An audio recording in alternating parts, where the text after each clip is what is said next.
Morning, everyone. My name is Debbie Herbeck, and I'd like to invite you this morning into my little prayer area here in our yard to join me in a little prayerful meditation. I'd like to begin this morning with a story that I think many of us are familiar with. It's about St. Teresa of Avila. As the story goes, she's riding along in a storm. It's windy, it's rainy, and at a certain point she falls off her donkey and lands in a big pile of mud. And in her quick-wittedness, which she was known for, she turned to the Lord and she said, "If this is how you treat your friends, Lord, no wonder you have so few of them." Well, what I'd like to talk a little bit about this morning and really lead us in a little bit of a meditation is friendship with Jesus. And I think it's easy, and I've done it many times, is to meditate on why Jesus is such a good friend. I mean, it's so obvious, right? He's the perfect friend in so many ways. In every way, actually. And he ultimately shows us his friendship by laying down his life for us. But as I've been traveling with the disciples in these last few weeks of his, right before his death and then post-resurrection, as he's been coming back to them, the thing the Lord has been leading me to reflect more on is, not is Jesus a good friend to me, but am I a good friend to him? And as I've been following the different disciples, who should have been great friends to Jesus. They were with him for the 3 years of their lives and his life. They knew him intimately. They followed him everywhere. Yet something in them was lacking in their friendship with Christ. And so as I began to meditate on this, and what often the way the Lord works through me and with me as I'm thinking about these things is it's just a matter of posing questions. It's as if he's posing questions to my heart and allowing me with him in his spirit to look at those questions and to really see where my heart's at. Not to condemn me or to judge me, but to actually draw me into deeper friendship with himself. So I'd like to invite you to just kind of meditate on these questions as I bring them forth. These are questions that I ask myself to see where we are at in our friendship with Jesus. And so the question I began to ask myself was, am I a good friend to Jesus? And I watched in the scriptures as Jesus is arrested, and Peter, the one who said he would never deny the Lord, who would defend him unto death, follows him at a distance. He doesn't stay with him side by side, but he follows him at a distance. And then when he's asked by a maid in the courtyard, "Don't you know that guy? Weren't you together? Haven't I seen you doing things together before?" Peter backs off. He backs off from his friendship and his association with Christ out of fear for his own life, out of shame. And so the question I ask myself, Lord, am I a good friend to you? Can I stay with you when times get tough?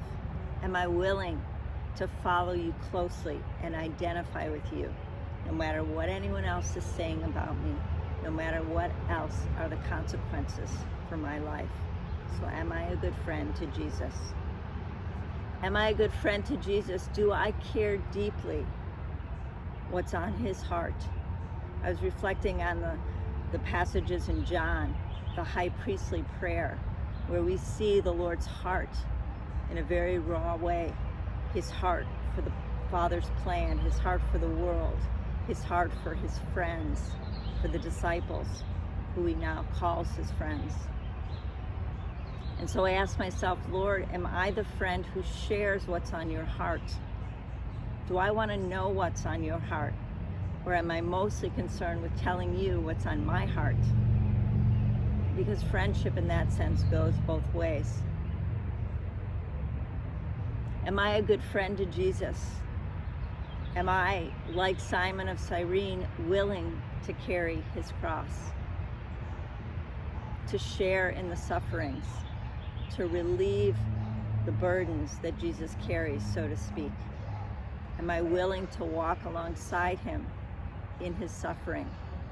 and to be that friend to Jesus? Do I cherish and honor and respect those that the Lord loves? Or do I pick and choose? I once heard it said by a nun that I love reading. Her name is Sister Ruth Burroughs, and I know Sister Ann Shields is a huge fan of hers.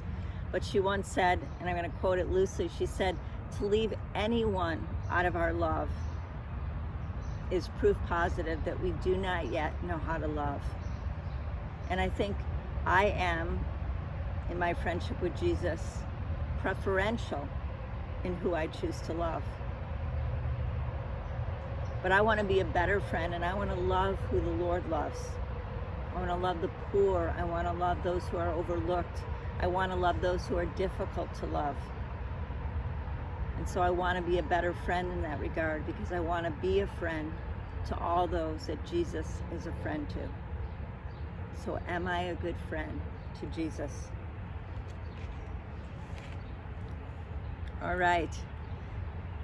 Am I a friend to Jesus who's committed, who's generous, who's unwavering in my devotion to him? Or am I a fair weather fan? Do I love Jesus when it's convenient, when it's easy, when it's respectable, when it's good for me or makes me feel good? Or am I able to love him in times of desolation, in times of darkness, when there is no feeling or no presence or no sense of God with me, to know that he is there in the same way I can be there for him as well? In prayer, am I a good friend to Jesus? Am I willing to stay awake and to watch with him? As I read about how grieved the Lord's heart was as he went to the Garden of Gethsemane, and he said, "Is not even one that can stay awake with me." Well, can I be a good friend to Jesus in prayer? Can I stay with him? Can I be attentive and alert to him, even in my fatigue, even in my weariness, even in my discouragement, even when it seems like nothing is going the way the Lord said it would? Can I stay with him? Can I stay awake and pray with him? Am I a good friend to Jesus?